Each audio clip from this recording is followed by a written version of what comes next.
స్టార్మాలో మధ్యాహ్నం 1:30 స్లాట్లో టెలికాస్ట్ అవుతూ ప్రేక్షకులని అలరిస్తున్న సీరియల్ పలుకే బంగారమాయన. పలుకే బంగారమాయన సీరియల్ కథ సుఖాంతమవుతుందనుకుంటున్న సమయాల్లో మళ్ళీ కొత్త ట్విస్ట్లని కథలో ప్రవేశపెట్టారు. ప్రస్తుతం ఈ సీరియల్ ఎండ్ అయ్యేలాగా అనిపించడం లేదు. 1000 ఎపిసోడ్లకి చేరువలో పలుకే బంగారమాయన సీరియల్ యథావిధిగా కొనసాగుతుంది అని తెలుస్తోంది. ప్రస్తుతం పలుకే బంగారమాయన సీరియల్లో మరో క్యారెక్టర్ ని కథలో ప్రవేశపెట్టారు.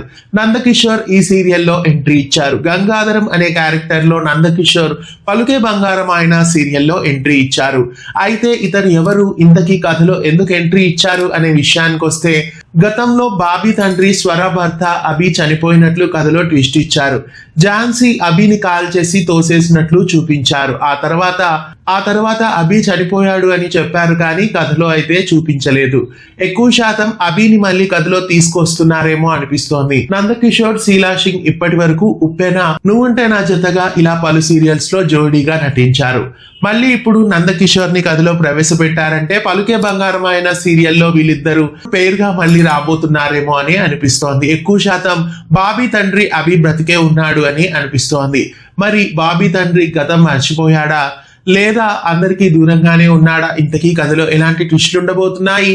ఇంతకీ వచ్చింది బాబీ తండ్రి అభినేనా లేదా ఇతను ఇంకెవరైనా కొత్త క్యారెక్టరా అనేది చూడాలి.